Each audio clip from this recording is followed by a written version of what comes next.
ہے. بہت سارے الفاظ سادہ سے ہوتے ہیں، ہم زندگی میں استعمال کرتے ہیں. ایک مرتبہ مجلس ختم ہوتی ہے، مومن دعا کرتا ہے خدا مجھے امام زمانہ کے اعوان و انصار میں شامل فرما. کتنا آسان ہے دعا کرنا اور آپ کا آمین کہنا. اے خدا مجھے شہادت کی موت نصیب فرما. کتنا آسان ہے دعا کرنا اور آپ کا آمین کہنا. بالکل ایسے ہے اہدنا الصراط المستقیم کا کہنا اور نماز کو ختم کر کے آگے بڑھ جانا. لیکن فرمایا دعا کرنے سے کچھ نہیں ہوتا جب تک اس دعا کے ساتھ اس دعا کا بندوبست تمہارے ساتھ نہ ہو. اگر میں یہاں پر کہتا رہوں پانی پانی، بہت مشہور مثال ہے، میری پیاس نہیں بجھنے والی جب تک میں اس پانی کی تلاش میں باہر نہیں نکلوں گا. کتنی بھی دعا مومن کرتا رہے گا خدا مجھے امام زمانہ کے اعوان و انصار میں شریک فرما اور آپ آمین بھی کہتے رہے، لیکن یہ دعا تب تک قبول نہیں ہوگی جب تک تو شرائط کو اپنے وجود میں پیدا نہیں کر لیتا. تو اب اہدنا الصراط المستقیم کی کچھ شرطیں ہیں. جب تک یہ شرطیں ہمارے وجود میں نہیں آتی تب تک ہم اس راستے پہ چلنے کی قابلیت کو پیدا نہیں کرتے. اس کی شرط کیا ہے؟ اللہ نے 2 شرطیں بیان کی. فرمایا اہدنا الصراط المستقیم کے کہنے سے پہلے تو 2 جملے کہتا ہے. پہلا جملہ ہے ایاک نعبد، دوسرا جملہ ہے ایاک نستعین. صیغہ حصر ہے، اے خدا میں تیری ہی عبادت کرتا ہوں، میں تجھ ہی سے مدد مانگتا ہوں. یعنی جب تک مقام استعانت اور عبودیت ہمارے وجود میں نہیں آتا تب تک ہم صراط مستقیم پہ چڑھنے کی قابلیت کو پیدا کر ہی نہیں سکتے. یعنی صراط مستقیم سامنے ہے، لیکن اگر اس پہ چڑھنا چاہتے ہو، اس ٹول پلازا پہ آنا چاہتے ہو، تو اپنے وجود میں نعبد کو پیدا کرنا ہوگا، نستعین کو پیدا کرنا ہوگا. تو آپ پوچھیں گے مولانا مجھے کیسے پتا چلے میں مقام نعبد پر آیا کہ نہیں، میں مقام نستعین پر آیا کہ نہیں؟ تو سمپل سی مثال ہے، مومن اپنے آپ سے پوچھے 70 سال میری زندگی گزر گئی، 50 سال میری زندگی گزر گئی، اگر 20 سال پہلے جیسی میری نماز تھی آج بھی اگر میری نماز ویسی کی ویسی ہے، اس کا مطلب میری نماز میں ترقی نہیں آ رہی. کہ مولا علی فرماتے ہیں ملعون ہے وہ ملعون ہے جس کا آج اس کے کل سے بہتر نہیں ہے. تو یہ کیسا مومن ہے جس کی نماز میں ترقی نہیں آ رہی؟ 20 سال جیسی اس نے نماز پڑھی تھی آج بھی ویسی کی ویسی نماز ہے، یہ معراج تک نہیں پہنچ پا رہا. 20 سال جیسے اس نے مجلس سنی تھی، 20 سال پہلے جیسے اس نے دعا کی تھی آج بھی اگر ویسی ہی دعا ہے، اس کا مطلب اس کے وجود میں اسپرچولیٹی اور روحانیت نہیں بڑھ رہی. اگر روحانیت بڑھ نہیں رہی، اگر اس کی نماز میں ترقی نہیں ہے، بھائی آپ کے بینک اکاؤنٹ میں ترقی آ رہی ہے، 0 بڑھ رہے ہیں، آپ کے گھر میں ترقی آ رہی ہے، آپ کی گاڑی میں ترقی آ رہی ہے، آپ کے لباس میں ترقی آ رہی ہے. وہ بچہ جو چھوٹا سا بچہ ہے اگر پہلی کلاس میں پڑھ کر اب اس کو بھی اتنی سمجھ ہے کہ بابا مجھے دوسری کلاس میں ڈالو، اور دوسری کلاس پڑھ لی کہتا ہے بابا آپ تیسری کلاس میں ڈالو، تیسری کلاس پڑھ لی کہتا ہے بابا چوتھی میں ڈالو. اگر پہلی کلاس کے بچے کو پاس ہونے کے بعد آپ پہلی میں ڈالو گے وہ بچہ بھی اعتراض کرے گا. لیکن یہ کیسا علی کا شیعہ ہے، یہ کیسا امام زمانہ کا ماننے والا ہے کہ 20 سال زندگی گزر گئی، 50 سال زندگی گزر گئی، سر کے بال سفید ہو گئے، نماز ویسی کی ویسی. تبھی میرے چھٹے امام فرماتے اگر کسی نے ایسی نماز پڑھی، صلوات پڑھے مولا علی، اگر کسی نے ایسی نماز پڑھی 2 رکعت نماز جس نماز میں اس کے وجود میں حضور ہو، تو مولا فرماتے ہیں وجب علیہ الجنہ، میں جعفر صادق گواہی دیتا ہوں اس پہ جنت واجب ہو جاتی ہے. 2 رکعت نماز میں کتنا ٹائم لگتا ہے؟ بہت زیادہ، 4 منٹ 5 منٹ. اور سوال ہے مولا اتنی نمازیں لوگوں نے پڑھی، 1000 رکعت لوگوں نے نمازیں پڑھی، 100 رکعت لوگوں نے نمازیں پڑھی، آپ نے یہ نہیں کہا کہ ان پر جنت واجب ہے. آپ نے کہا 2 رکعت ایسی نماز جس میں حضور ہو. یعنی شرط قبولیت نماز اور دخول جنت یہ ہے کہ انسان کے وجود میں کیا ہو؟ حضور ہو. یعنی اگر 1 گھنٹہ آپ مجلس میں بیٹھیں اور اگر آپ کا ذہن اس مجلس میں نہ ہو تو بیٹھنا اور نہ بیٹھنا کسی کام کا نہیں ہے. لیکن اگر 5 منٹ مومن مجلس میں بیٹھے لیکن حضور قلب کے ساتھ بیٹھے، اس مجلس میں بیٹھنا اس کے لیے واجب جنت بن جاتا ہے. اور یہ حضور پیدا کیسے ہوتا ہے؟ سائیکولوجسٹ کہتے ہیں کہ سوال سے حضور پیدا ہوتا ہے. اگر مومن اپنے وجود میں حضور کو پیدا کرنا چاہتا ہے، حضور وہی نعبد کا مقام ہے، تو فرمایا خود سے سوال کرو تمہارے وجود میں حضور پیدا ہوگا. ابھی آپ کے ذہن مختلف جگہوں پر پراکندہ ہیں، لیکن اگر میں آپ سے ایک سوال کروں آپ لوگ کہاں بیٹھے ہیں؟ کس امام بارگاہ میں بیٹھے ہیں؟ اس امام بارگاہ کا نام کیا ہے؟ تو جیسے آپ جواب دیتے جائیں گے ویسے ویسے حضور پیدا ہوتا جائے گا. آپ کا مختلف جگہوں سے ذہن دور سے ہٹ کر اور فوراً اس امام بارگاہ میں آ جائے گا. فرمایا بالکل اسی طرح اگر مومن اپنے وجود میں حضور کو پیدا کرنا چاہتا ہے، جب نماز کی حالت میں کھڑا ہو جائے فوراً اس کا ذہن ادھر ادھر جانا شروع کر دے تو خود سے سوال کرے کہ تو کہاں پہ کھڑا ہے؟ جواب آئے گا میں مصلی پر کھڑا ہوں.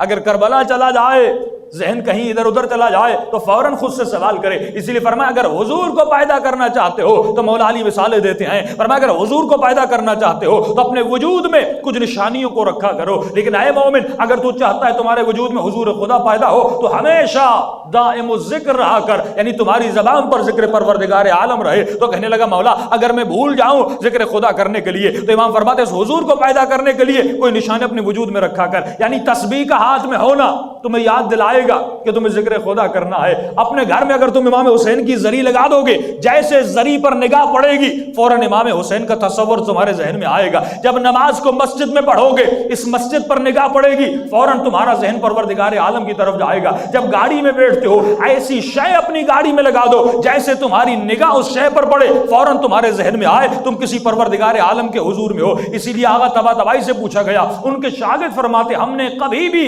آیت اللہ طباطبائی کو سوتے وقت یہ نہیں دیکھا وہ اپنے پاؤں کو سیدھا کر کے سوئیں. ہمیشہ ان سے پوچھتے تھے قبلہ آپ اپنے پاؤں کو سیدھا کر کے نہیں سوتے، ہمیشہ آپ کے پاؤں تھوڑے بہت ٹیڑھے ہوتے ہیں. تو انہوں نے فرمایا اس لیے پاؤں کو ایسا رکھتا ہوں کیونکہ میں جب یہ سوچتا ہوں میں حضور پروردگار عالم میں ہوں تو مجھے بہترامی لگتی ہے کہ اللہ کے حضور میں اپنے پاؤں کو سیدھا کروں.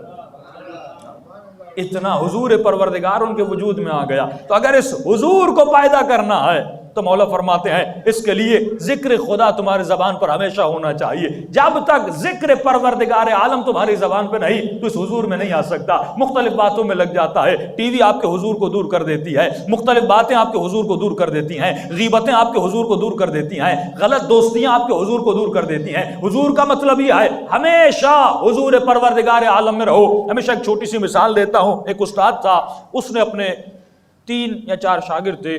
ایک شاگرد سے وہ بہت زیادہ پیار کرتے تھے تو تینوں شاگردوں میں حسد پیدا ہوا. انہوں نے کہا استاد جی آپ اس سے بہت پیار کرتے ہیں، حالانکہ پڑھائی میں ہم تینوں ایک جیسے ہیں، لیکن اس سے آپ اتنی محبت کیوں کرتے ہیں؟ انہوں نے اپنی بات کو ثابت کرنے کے لیے تینوں شاگردوں سے ایک امتحان لیا. مشہور مثالیں بچپن سے آپ سنتے ہوئے آتے ہیں. تمام شاگردوں کو کہا کہ بھائی ایک ایک مرغی لو اور ایسی جگہ پر ذبح کر کے آؤ جہاں پہ تمہیں کوئی دیکھے نہ. چاروں گئے واپس آئے. پہلے سے پوچھا ذبح کر کے آئے کہاں؟ کہاں پہ ذبح کر کے آئے؟ کہ استاد جی ایک غار تھا پہاڑوں کے اوپر، وہاں پہ کوئی نہیں تھا، چرند و پرند، اندر گیا اور وہاں پہ میں نے مرغی کو ذبح کیا. کہ بہت ہوشیار ہو. دوسرے سے پوچھا تم کہاں ذبح کر کے آئے؟ کہ استاد جی میں جنگل کے اندر گیا، وہاں پر کوئی نہیں تھا، کوئی مجھے نہیں دیکھ رہا تھا، میں نے وہاں پہ ذبح کیا. تیسرے سے پوچھا تم کہاں ذبح کر کے آئے؟ ان دونوں سے تھوڑا ہوشیار تھا. استاد جی جنگل میں جانے کی کیا ضرورت تھی، غار میں جانے کی کیا ضرورت تھی، میں گھر گیا، کمرے کے اندر کنڈی لگائی اور اپنے کمرے کے اندر ہی میں نے ذبح کیا، اتنی دور جانے کی ضرورت کیا تھی. چوتھے سے پوچھا تم کہاں ذبح کر کے آئے؟ تو کہتا استاد جی کہیں بھی نہیں. کہا کیوں؟ کہا کیونکہ آپ نے کہا تھا ایسی جگہ پہ ذبح کرنا جہاں تمہیں کوئی نہ دیکھے. میں جہاں جہاں گیا وہاں وہاں وہ مجھے دیکھ رہا تھا.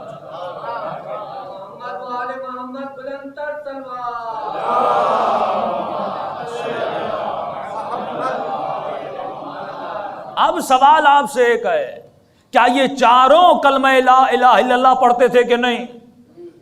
کیا یہ چاروں خدا کو مانتے تھے کہ نہیں؟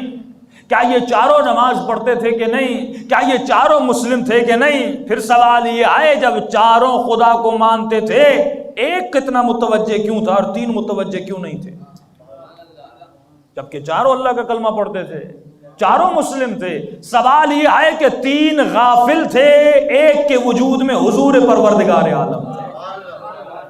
یہ حضور ہے جو ہمیں گناہ سے بچاتا ہے، یہ حضور ہے جو ہمیں امام زمانہ کے قریب کرتا ہے، یہ حضور ہے جو ہمیں معراج کی منزل تک پہنچاتا. اور اس حضور کو اپنے وجود میں پیدا کرنے کے لیے ہمیں نعبد کو سمجھنا ہوگا، ہمیں نستعین کو سمجھنا ہوگا جو روز اپنی نمازوں میں پڑھتے ہیں ایاک نعبد و ایاک نستعین. قرآن کہتا ہے اولئک وقر فی آذانہم، کچھ ایسے لوگ ہیں گویا جن کے کانوں میں کنکریاں ڈال دی گئی ہیں، پتھر ڈال دیے گئے ہیں۔